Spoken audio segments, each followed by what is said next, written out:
Hi everyone, welcome back to my YouTube channel. और आज इस वीडियो में हम देखने वाले हैं कि कैसे हम वर्चुअल मशीन स्केल सेट्स बना सकते हैं। और इसके अंदर मैं आपको बताऊंगा कैसे मैनुअल स्केलिंग की जाती है, कैसे ऑटोमेटिकली स्केलिंग की जाती है और कैसे रूल्स क्रिएट किए जाते हैं। तो सब कुछ हम प्रैक्टिकली करके देखेंगे इस वीडियो के अंदर। तो यहाँ पे आपको सबसे पहले लॉग इन कर लेना अपने एज्योर पोर्टल पे। तो सिंपली आप portal.azure.com पे जा सकते हो और अपने अकाउंट के साथ लॉग इन कर सकते हो। और यहाँ पे हम सर्विस सर्च करेंगे जिसका नाम है वर्चुअल मशीन्स स्केल सेट, इस तरीके से। तो यहाँ पे आपको पहले नंबर पे ही आ जाएगी, एक बार आप पूरा नाम डाल दोगे तो इस पे क्लिक करते हैं हम। और यहाँ पे आप देखोगे मेरे पास ऑलरेडी एक स्किल सेट प्रेजेंट है। इसको हम इग्नोर करेंगे और हम क्रिएट पे क्लिक करेंगे क्योंकि हम एक नया स्किल सेट बनाने वाले हैं। तो यहाँ पे रिसोर्स ग्रुप, अब यहाँ पे मैं क्या करूँगा, सिंपली एक नया रिसोर्स ग्रुप क्रिएट कर लूंगा। मेरे पास ऑलरेडी दो रिसोर्स ग्रुप एग्जिस्ट करते हैं बट मैं उनको यूज नहीं करना चाहता। मैं एक नया रिसोर्स ग्रुप बना लूंगा। तो यहाँ पे मैं क्या करूंगा, सेट GRP इस तरीके से नाम रख देंगे इसका और ओके पे क्लिक कर देते हैं। और यहाँ पे वर्चुअल मशीन स्केल सेट का नाम देना होता है हमको। तो यहाँ पे नाम मैं कुछ भी दे सकता हूँ इसका। यहाँ पे नाम देते हैं हम सेट डैश 002, क्योंकि मेरे पास set dash 001 I think exist करता है। तो मैं एक यूनिक नाम देना चाहता हूँ, जस्ट मेरे लिए इजी हो समझना उसको, ठीक है। तो यहाँ पे रीजन, नेक्स्ट है हमारा रीजन। तो रीजन के अंदर आप according to your needs define करते हो भी किस रीजन के अंदर अपना अपना स्किल सेट डिप्लॉय करना चाहते हो। तो यहाँ पे रीजन बहुत इंपॉर्टेंट है। रीजन इंपॉर्टेंट किस लिए है, मान लो आपको पता है भी आपका ट्रैफिक बहुत ज्यादा आएगा इंडियन रीजन से, राइट, या फिर एशिया रीजन से। तो उस सिनेरियो में आप चूज कर सकते हो एशिया पैसिफिक रीजन या फिर एशिया के नजदीक जो रीजन है उसको। अब ये अच्छी चॉइस इसलिए होती है क्योंकि आप हमेशा as an admin, as a developer ये मेक श्योर करते हो कि भी आपके जो यूजर्स हैं जो वेबसाइट्स को एक्सेस करेंगे या फिर एप्लीकेशन को एक्सेस करेंगे उनको हाई लेटेंसी देखने को ना मिले। तो as close to client as possible का हम कॉन्सेप्ट लेके चलते हैं, राइट। तो उस सिनेरियो में मैंने यहाँ पे सेंट्रल इंडिया रखा है, but depending on your needs आप अपना रीजन डिफाइन कर सकते हो। नेक्स्ट है हमारा अवेलेबिलिटी जोन। अवेलेबिलिटी जोन अभी हमने डिस्कस नहीं किया, नेक्स्ट टॉपिक अवेलेबिलिटी जोन ही है। तो यहाँ पे आपको 3 जोन मिलते हैं। आप स्केल सेट के साथ अवेलेबिलिटी जोन्स को यूज कर सकते हो, इतना आपको याद में रखना है। जोन्स बेसिकली क्या होते हैं, जोन बेसिकली होते हैं एक रीजन के अंदर अलग अलग जगह पे जो डाटा सेंटर होते हैं ना उनको जोन्स बोलते हैं। तो इसको हम प्रॉपरली समझेंगे। तो यहाँ पे फॉर नाउ नन छोड़ूंगा इसको मैं। उसके बाद हमारा आ जाता है ऑर्केस्ट्रेशन मोड। तो दो मोड होते हैं हमारे पास, flexible and uniform. Theoretical part में मैंने बताया था दोनों में डिफरेंस क्या है और किस सिनेरियो में कौन सा यूज किया जाता है। अब क्योंकि हमारा जो ये सेटअप है ये आइडेंटिकल सेटअप होने वाला है। आइडेंटिकल मतलब कि हमारे जो बैकएंड में मशीन्स चलेंगी ना वो दोनों सेम ही तरीके की इंफॉर्मेशन प्रोवाइड करेंगी क्लाइंट को। तो उस सिनेरियो में मेरे को आइडेंटिकल ऑर्केस्ट्रेशन यूज करने की ज्यादा सेंस बनती है। तो यहाँ पे यूनिफॉर्म मोड मैं चूज करूंगा। नेक्स्ट है यहाँ पे सिक्योरिटी टाइप। सिक्योरिटी टाइप के अंदर मैं सिंपल स्टैंडर्ड को चूज कर लूंगा। स्केलिंग मोड के अंदर मेरे को आपको दिखेगा यहाँ पे कि मेरे पास बाकी ऑप्शंस जो हैं ग्रेड आउट है। कोई दिक्कत नहीं है, हम यहाँ पे मैनुअल वाला जो ऑप्शन है इसको चूज करेंगे और आगे बढ़ेंगे। नेक्स्ट हमारा इंस्टेंस काउंट। तो इंस्टेंस काउंट का मतलब क्या है, इंस्टेंस काउंट का मतलब ये है कि जब आप ये स्किल सेट डिप्लॉय करोगे तो आपको कितनी मशीन्स डिप्लॉय करनी है। तो बेसिकली इंस्टेंस काउंट का मतलब यही है, ठीक है, कि कितने नंबर ऑफ डिजायर्ड इंस्टेंसेस चाहिए आपको। तो यहाँ पे मैं 1 कर दूंगा क्योंकि हम टेस्ट कर रहे हैं कि भाई मेरे को एक ही मशीन डिप्लॉय करके देनी है इसके अंदर। बट डिपेंडिंग रियल वर्ल्ड में आपको ये चेंज करना पड़ सकता है नंबर, ठीक है। नेक्स्ट आपका इंस्टेंस डिटेल, कि भाई कौन सी इमेज। अब जब हम कस्टम इमेज बना लेंगे, बनानी सीख लेंगे नेक्स्ट कमिंग वीडियोस के अंदर, तो हम अपनी एक कस्टम इमेज को चूज कर सकते हैं यहाँ पे। बट फॉर नाउ क्योंकि ये टेस्टिंग चल रही है तो यहाँ पे हम सिंपल उबुंटू का जो सर्वर है इसको चूज कर लूंगा मैं। नेक्स्ट यहाँ पे आप साइज डिफाइन कर सकते हो अपना। उसके बाद आपको ऑथेंटिकेशन टाइप, तो यहाँ पे पासवर्ड ऑथेंटिकेशन यूज कर लूंगा मैं और यूजर नेम डाल देते हैं और पासवर्ड चूज कर लेते हैं।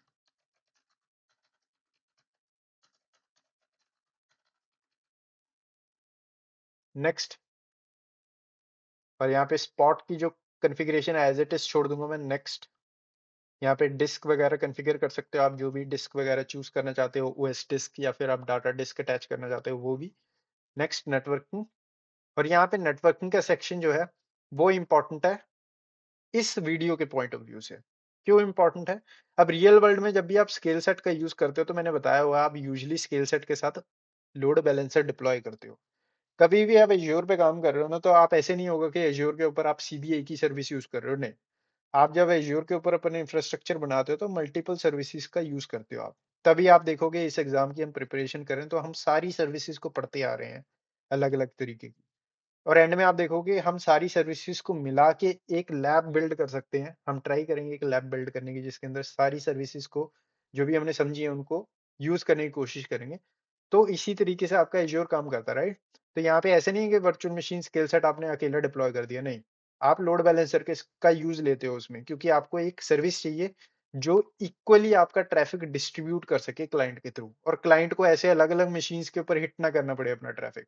वो सीधा आपके लोड बैलेंसर पे हिट करे, और लोड बैलेंसर का काम है इक्वली उस ट्रैफिक को बैकएंड सर्वर्स पे, मतलब कि हमारे स्केल सेट पे भेजना।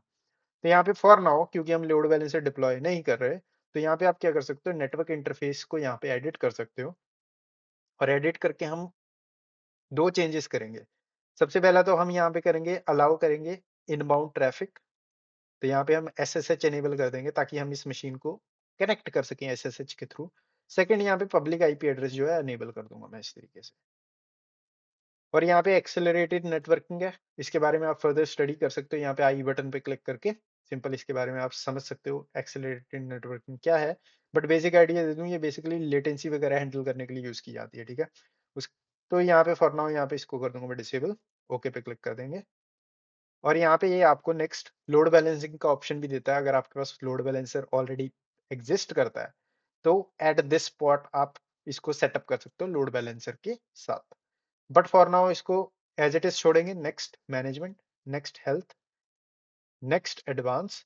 और अगर ये विंडोज बेस्ड मशीन है और पोस्ट डिप्लॉयमेंट टास्क करना चाहते हो तो आपके पास यहाँ पे कस्टम स्क्रिप्ट एक्सटेंशन का ऑप्शन मिलता है। और क्योंकि ये लिनक्स बेस्ड मशीन है तो यहाँ पे आपको क्लाउड इनिट का ऑप्शन भी मिल जाता है। ये दोनों सर्विसेज और ये दोनों ऑप्शन हमने डिस्कस किए हुए हैं प्रीवियस वीडियोस के अंदर। Next tags, next review and create. और यहाँ पे ये हमारी वैलिडेशन रन करेगा, तो वेट करते हैं वैलिडेशन कंप्लीट होने का। और एक बार आपकी वैलिडेशन पास होगी आप सिंपली क्रिएट पे क्लिक कर सकते हो और आपकी डिप्लॉयमेंट जो है स्टार्ट हो जाएगी। ऑलराइट, तो हमारा यहाँ पे रिसोर्स जो है डिप्लॉय हो चुका है। तो गो टू रिसोर्स पे क्लिक करूंगा मैं। और गो टू रिसोर्स पे आप जैसे ही आओगे तो यहाँ पे आपको कुछ चीजें दिख जाएंगी। जब से सबसे पहले आपको यहाँ पे दिख जाता है स्टेटस, कि 1 आउट ऑफ 1 सक्सीडेड, मतलब कि आपकी जो डिप्लॉयमेंट है, आपने बोला था एक इंस्टेंस चाहिए मेरे को, एक का एक डिप्लॉय यहाँ पे हो चुका है और सक्सीडेड है, ठीक है। अब यहाँ पे नंबर ऑफ इंस्टेंसेस दिखते कैसे हैं, तो अगर आप यहाँ पे इंस्टेंसेस पे जाओगे लेफ्ट साइड में तो यहाँ पे आपको दिख जाएगी आपकी जो मशीन है, यहाँ पे इस तरीके से कंप्यूटर रन कर रहा है, रनिंग स्टेट में है। बट ये जो मशीन है ना, ये अभी एक एक्चुअल में वर्चुअल मशीन रन हो रही है। बट अगर मैं फॉर एग्जांपल यहाँ पे होम पे सर्च क्लिक करता हूँ और यहाँ पे मैं जाता हूँ अपनी वर्चुअल मशीन सर्विस के अंदर, तो यहाँ पे आप देखोगे मेरे पास कोई भी मशीन दिख नहीं रही। अब क्यों नहीं दिख रही, क्योंकि ये जो वर्चुअल मशीन बनी है ना वो स्केल सेट का पार्ट है। तो वो आपको यहाँ पे नहीं दिखेगी क्योंकि हमने वर्चुअल मशीन नहीं बनाई, हमने एक स्केल सेट बनाया है। और स्केल सेट बना के दे रहा है हमको एक वर्चुअल मशीन, तो स्केल सेट का पार्ट है वो वर्चुअल मशीन जो बनाई गई है। और अगर मैं यहाँ पे रिसोर्स ग्रुप्स के अंदर जाऊं तो हमने यहाँ पे सेट जीआरपी नाम का ग्रुप बनाया था, राइट। तो इस पे क्लिक करते हैं और यहाँ पे आपको दिख जाएगा कि इसने तीन चीजें डिप्लॉय की हैं। सबसे पहले आपका इसने वर्चुअल नेटवर्क डिप्लॉय किया, सेकंड एक इसने नेटवर्क सिक्योरिटी ग्रुप डिप्लॉय किया, और यहाँ पे आपका स्केल सेट डिप्लॉय किया गया। तो इस तरीके से आपकी ये जब आप स्केल सेट को डिप्लॉय करते हो तो ये तीन कंपोनेंट्स आपके सिंपली डिप्लॉय होते हैं। सेट 002 पे क्लिक करते हैं और अपने स्केल सेट पे आ जाते हैं। यहाँ पे आपको ऑप्शन मिल जाएगा इंस्टेंसेस का, हमने देख लिया। अगर आप नेटवर्किंग के अंदर जाओगे तो यहाँ आपके पास नेटवर्क सेटिंग्स आती हैं, जहाँ पे आप अपने इनबाउंड रूल्स को कॉन्फ़िगर कर सकते हो, जैसे कि हमने एसएसएच एनेबल किया था, राइट। अगर आप इसको रिमूव करना चाहते हो तो आप सिंपली इसको यहाँ पे डिलीट कर सकते हो, या फिर नया ऐड करना चाहते हो तो यहाँ से ऐड भी हो जाता है। नेक्स्ट हमारा लोड बैलेंसिंग। कोई लोड बैलेंसर ऐड नहीं है, बट अगर आप एक नया लोड बैलेंसर क्रिएट करते हो तो यहाँ से आप ऐड कर सकते हो नए एग्जिस्टिंग वन, या फिर एक नया क्रिएट कर सकते हो। लोड बैलेंसर हम पढ़ेंगे, ऑलराइट। नेक्स्ट है हमारा मेन जो इसका पर्पस है वीडियो का, वो है स्केलिंग। तो यहाँ पे आपको अवेलेबिलिटी प्लस स्केल का ऑप्शन मिलेगा, तो यहाँ पे आपको दिख जाएगा स्केलिंग का ऑप्शन। तो अगर आप स्केलिंग पे क्लिक करते हो तो यहाँ पे आपको दिख जाती है दो तरीके की स्केलिंग। पहली होती है मैनुअल स्केलिंग, सेकंड होती है custom auto scaling. Manual scaling क्या है? मैनुअल स्केलिंग आपकी सिंपल होती है जिसके अंदर आप manually as an admin log in करते हो और अपने स्केल स्केट के अंदर आप बताते हो कि भाई मेरे को नंबर ऑफ इंस्टेंसेस चाहिए, मान लो यहाँ पे 2। टेक एन एग्जांपल, यहाँ पे अब हमको पता है भाई नंबर ऑफ इंस्टेंसेस अभी कितने चल रहे हैं, 1। तो अगर मैं यहाँ पे इसको कर देता हूँ 2, इस तरीके से। और यहाँ पे अगर मैं सेव कर देता हूँ, तो यहाँ पे ये मेरा रिसोर्स काउंट है जो वो अपडेट करना शुरू कर देगा। तो ये बेसिकली क्या कर रहा है एट दिस पॉइंट, ये बैकएंड के अंदर सिंपली एक और सर्वर जो है डिप्लॉय कर रहा है। तो अगर मैं यहाँ पे इंस्टेंसेस के अंदर अब जाऊँ, तो यहाँ पे इसको एक बार रिफ्रेश करते हैं, तो यहाँ पे आप देखोगे कि एक और इंस्टेंस हमारा डिप्लॉय होना स्टार्ट हो गया सिंपली। तो इस तरीके से तो आपकी हो जाती है मैनुअल स्केलिंग। अब ऑटो स्केलिंग का काम क्या है? ऑटो स्केलिंग का काम है कि यहाँ पे आप सेट ऑफ रूल्स डिफाइन करोगे और उस रूल्स के बेसिस पे ये ऑटोमेटिकली स्केल करेगा। तो अगर मैं यहाँ पे कस्टम ऑटो स्केलिंग पे क्लिक करूँ, तो सबसे पहले तो आपको यहाँ पे ऑटो स्केल की जो पॉलिसी का नाम है वो बताना होता है, राइट? तो ये एक पॉलिसी है, राइट? इसके अंदर आप लिस्ट ऑफ एक्शंस बताते हो जो मॉनिटर किए जाएंगे, जिसके बेस पे आपकी स्केलिंग की जाएगी। तो यहाँ पे आपको सिंपल नाम बताना है जो भी आप नाम रखना चाहते हो पॉलिसी का। उसके बाद जिस रिसोर्स ग्रुप के अंदर ये पॉलिसी को क्रिएट करना चाहते हो, रिसोर्स ग्रुप चूज कर सकते हो। मेन जो है हमारा वो है यहाँ पे ये सेक्शन, ठीक है? तो यहाँ पे हमारी कंडीशंस होती हैं, तो यहाँ पे इस कंडीशन का नाम बदल सकते हो आप, but for now as it is छोड़ दूंगा मैं। बट यहाँ पे आप देखोगे स्केल मोड जो है ना इस कंडीशन के अंदर, वो दो है हमारे पास। Scale based on metric, scale to a specific instance count. मतलब कि आप यहाँ पे बता सकते हो ये ऑटोमेटिकली आप एक specific number of instance count पे स्केल कर दो इसको। अब ये चीज जो है scale to a specific instance count, ये तो सेम ही है जो मैनुअल स्केलिंग के अंदर था। तो ये कोई ज्यादा इफेक्टिव तो है नहीं, ये तो मैनुअली भी कर सकते थे। पर सेकंड जो इंपॉर्टेंट ऑप्शन है वो है scale based on a metric. तो अगर मैं इस पे क्लिक करता हूँ, तो यहाँ पे आपको दिखेगा कि भाई आप इंस्टेंस लिमिट सेट करते हो सबसे पहले कि भाई minimum number of, based on this rule, this condition, minimum number of instances मेरे को चाहिए 2, ठीक है? या फिर इसको कर देते हैं 1 कर देते हैं। मिनिमम मेरे को 1 चाहिए, मैक्सिमम मेरे को चाहिए 3, ठीक है? और यहाँ पे डिफॉल्ट B1 कर देता हूँ मैं, सिंपल। या फिर 2 कर देते हैं क्योंकि हमारे पास करंटली 2 रन हो रहे हैं, तो सिंपल इसको 2 कर देते हैं इस तरीके से, राइट? उसके बाद यहाँ पे अब मैंने ये तो बता दी भी इंस्टेंस लिमिट ये होनी चाहिए कि मिनिमम तो 2 रहने चाहिए और मैक्सिमम 3 होने चाहिए। 3 से ज्यादा इसको डिप्लॉय नहीं करने हैं, ताकि हम बजट से बाहर ना जाएं अपने सिंपली। उसके बाद यहाँ पे हमको रूल बनाने पड़ते हैं, तो यहाँ पे आपको ऐड रूल का ऑप्शन मिलेगा। ऐड रूल पे हम क्लिक करेंगे, तो यहाँ पे हम अपना रूल क्रिएट कर सकते हैं। तो यहाँ पे आपको बताना भी किसके बेस पे आप रूल क्रिएट कर रहे हो। अब अगर लोड बैलेंसर होता था, एप्लीकेशन गेटवे वगैरह होता तो उसके बेस पे भी आप कर सकते थे, बट हम यहाँ पे करंट रिसोर्स जो कि हमारे ये है, इसके बेस पे रूल बनाने वाले हैं, स्केल रूल। उसके बाद यहाँ पे मेट्रिक स्पेस नेम, ठीक है? कि भाई किसके बेस पे आप स्केल रूल को मॉनिटर करवाना चाहते हो। तो यहाँ पे वर्चुअल मशीन होस्ट, सिंपल। उसके बाद यहाँ पे वर्चुअल मशीन होस्ट के अंदर आपको ऑप्शंस मिल जाते हैं, जैसे परसेंटेज, सीपीयू की परसेंट के बेस पे, या फिर आप ऑपरेटिंग सिस्टम डिस्क के बेस पे, या फिर आपको यहाँ पे मेमोरी का ऑप्शन भी मिल जाता है। अगर मैं मेमोरी सर्च करूँ, तो यहाँ पे मेमोरी का ऑप्शन मिल जाता है, राइट?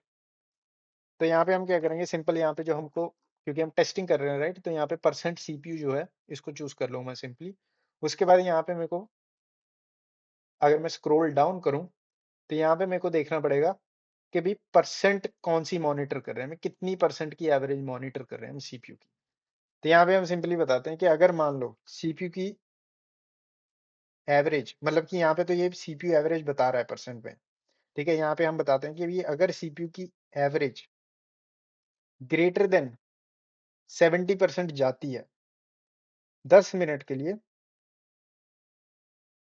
तो कितने नंबर ऑफ इंस्टेंसेस बढ़ाने हैं। तो इस तरीके से आपका ये काम करता है।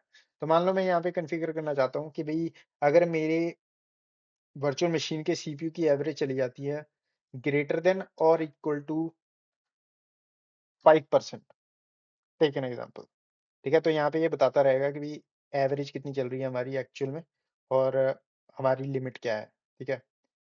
इस तरीके से। तो यहाँ पे मान लो 5 तो बहुत कम हो जाएगा, तो यहाँ पे क्या करता हूँ मैं, 50 कर देते हैं, टेक एन एग्जांपल, राइट? तो अगर मेरी यहाँ पे वैल्यू सीपीयू की 50 या 50 से ज्यादा होगी 10 मिनट के लिए, तो ये इंस्टेंस काउंट बढ़ा देगा बाय 1, ठीक है? और उसके बाद यहाँ पे आ जाता है हमारा कूल डाउन पीरियड। अब कूल डाउन पीरियड क्या है, तो यहाँ पे एक बार इसको मैं क्या करता हूँ, व्हाइट बोर्ड पे समझाता हूँ आपको। तो यहाँ पे हमने क्या किया, हमने यहाँ पे बताया ये मशीन है, ठीक है, ये हमारी मशीन है। अगर इसकी वैल्यू जो है सीपीयू की 50% रहती है या इससे ज्यादा रहती है 10 मिनट के लिए, तो एक नई मशीन बना दो। अब मान लो ऐसा हुआ, ये कंडीशन जो है ट्रू होगी, तो इसने क्या किया, एक नई मशीन बना दी जो कि ये थी। अब उसके बाद ये 5 मिनट वेट करेगा, क्योंकि हमने 5 मिनट का यहाँ पे क्या किया है, यहाँ पे हमने 5 मिनट का कूल डाउन पीरियड डाला है, ये वाला। तो 5 मिनट कूल डाउन का पीरियड क्या है, 5 मिनट वेट करेगा और उसके बाद दोबारा ये एवरेज चेक करनी शुरू करेगा। मतलब ऐसे नहीं है कि जैसे कि ऐसे नहीं है कि भी इसने स्पिन कर दी एक नई मशीन, तो ऐसे तो होगा नहीं, जैसे ही एक नया सर्वर आएगा तो एकदम सीपीयू की एवरेज जो है ड्रॉप हो जाएगी, नहीं, टाइम लगता है उसको थोड़ा, ठीक है। ट्रैफिक को डिस्ट्रीब्यूट होने में, लोड बैलेंस होने में टाइम लगता है, और आपका जो सीपीयू है उसको दोबारा वापस नॉर्मल आने में टाइम लगता है थोड़ा, तो इसलिए हम यहाँ पे कूल डाउन पीरियड सेट करते हैं, भी 5 मिनट वेट करो पहले, इससे पहले कि आप दोबारा इस रूल को एवेल्युएट करना शुरू करो। 5 मिनट के बाद दोबारा ये देखना शुरू करेगा कि भाई 10 मिनट के लिए हमारी जो एवरेज है ये 50% से ऊपर है कि नहीं, और जैसी होगी तो एक नया इंस्टेंस बना देगा। तो इस तरीके से आपका जो है ये काम में आता है। तो अगर यहाँ पे सिंपल इस तरीके से मैं कॉन्फ़िगर करके ऐड पे क्लिक करूँ, तो यहाँ पे हमारा रूल जो है सिंपली क्रिएट हो चुका है, जो कि यहाँ पे सिंपल बता रहा है average percent CPU is greater than 50, increase count by 1। अब यहाँ पे ये है हमारा स्केल आउट रूल। अब हमको एक स्केल इन रूल भी करना पड़ेगा क्रिएट। तो जैसे कि यहाँ पे बता भी रहा है, it is recommended to have one scale in rule. तो यहाँ पे आप सिंपल ऐड रूल पे क्लिक कर सकते हो, और यहाँ पे नेक्स्ट रूल हम परसेंट सीपीयू, उसके बाद यहाँ पे हम बता सकते हैं अगर सीपीयू की वैल्यू लेस देन 50% है फॉर 10 मिनट्स, तो इंस्टेंस काउंट डिक्रीज करना है हमको, जैसे कि यहाँ पे डिक्रीज काउंट बाय 1, इस तरीके से। और यहाँ पे ऐड पे क्लिक करना, तो यहाँ पे आप देखोगे ये हमारा स्केल इन रूल है और ये हमारा स्केल आउट रूल है। और यहाँ पे आपको सिंपल कर देना है इसको सेव। जैसे ही आपका ये प्लेस में आएगा, उसके बाद आपको सिंपल वेट करना है कि भाई, जैसे आपको सिंपली वेट करना है कि भाई जब आपकी ये जो वैल्यू, अब क्योंकि ये एनवायरनमेंट ऐसा है, इसके अंदर मैं टेस्ट करके आपको दिखा नहीं सकता कि भाई सीपीयू की परसेंट 50% कैसे हिट होगी, राइट। बट रियल वर्ल्ड में आप बेसिकली क्या करते हो, मॉनिटर करते हो, देखते हो कि भाई कब वो रूल हिट होता है और उसके बाद आपकी जो डिप्लॉयमेंट है वो प्रोसीड करती है। तो यहाँ पे जब मैं इसको सेव कर रहा था तो मेरे को ये एरर आ गया था, राइट। तो अगर मैं जैसे कि यहाँ पे सेव करके दिखाता हूँ तो मेरे को इस तरीके से एरर आ रहा है। तो ये बेसिकली एरर क्या कह रहा है, अगर आप यहाँ पे एरर को प्रॉपर्ली रीड करोगे तो यहाँ पे ये बोल रहा है this subscription is not registered to use namespace, और उस नेम स्पेस का नाम है ये माइक्रोसॉफ्ट डॉट इनसाइट। तो यहाँ पे आपको इसको फिक्स करने के लिए सिंपली क्या करना है, इसको डुप्लीकेट कर लूंगा टैब को, और यहाँ पे हम सिंपली अपनी सब्सक्रिप्शन वाली जो सर्विस है इसको ओपन करेंगे। यहाँ पे सिंपल सब्सक्रिप्शन वाली सर्विस पे क्लिक करूंगा और इसको ओपन कर लूंगा। और उसके बाद आपको यहाँ पे जब एक बार आप अपनी सब्सक्रिप्शन के अंदर आ गए, लेफ्ट साइड में आपको स्क्रॉल डाउन करना है, रिसोर्स प्रोवाइडर्स के अंदर जाना है, और रिसोर्स प्रोवाइडर्स के अंदर जाके आपकी जो ये माइक्रोसॉफ्ट इनसाइट है ना, इसको इस तरीके से सर्च कर लेना, और इसको करूंगा मैं क्लिक और रजिस्टर। तो यहाँ पे आप देखोगे कि रजिस्टरिंग स्टार्ट कर दी है इसने। तो ये टाइम लगा सकती है थोड़ा, तो वेट करते हैं इसको कंप्लीट होने का, और उसके बाद दोबारा हम यहाँ पे अपने कॉन्फ़िगरेशन को सेव करेंगे सिंपली। तो यहाँ पे हमारी रजिस्ट्रेशन कंप्लीट हो चुकी है, अब ये रजिस्टर्ड दिखा रहा है, राइट। तो उसको कर देते हैं हम क्लोज, और यहाँ पे जाके दोबारा इस जो कॉन्फ़िगरेशन की है हमने पॉलिसीज की, इसको कर देते हैं सेव।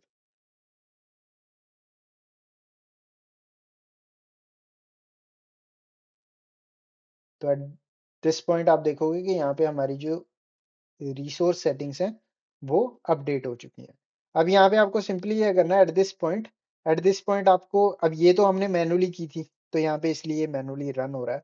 बट आपको सिंपल वेट करना है एट दिस पॉइंट कि भाई ये आपको जब भी आपका रूल ट्रिगर होगा, अब राइट नाउ हमने 50% रखा है, तो 50% तो डेफिनेटली ट्रिगर नहीं होने वाला। बट अगर आप इसको चेंज करके 5% या 10% करो तो प्रोबेबली ट्रिगर कर जाए। बट यहाँ पे आपको सिंपली वेट करना है। अब टूल्स आते हैं, आई एम नॉट श्योर अगर कोई टूल ऐसा एग्जिस्ट करता है जो स्ट्रेस डाल सकता है हमारी मशीन पे और इंस्टेंसेस को डिप्लॉय कर सकता है। आई एम श्योर कोई एग्जिस्ट करता होगा, बट हाँ, आप फर्दर रिसर्च कर सकते हो इस टूल के बारे में। बट मेरा मेन पर्पस था आपको कि ऑटो स्केलिंग कैसे की जाती है और मैनुअल स्केलिंग कैसे की जाती है। यहाँ पे आपको डिफरेंट डिफरेंट अदर ऑप्शंस आते हैं, जैसे नोटिफाई का ऑप्शन होता है। तो यहाँ पे आप क्या कर सकते हो, सेटअप कर सकते हो एक रूल सिंपल कि भाई ईमेल कर दो एडमिनिस्ट्रेटर्स को। ठीक है? यहाँ पे आप सिंपल ईमेल वगैरह कॉन्फ़िगर कर सकते हो।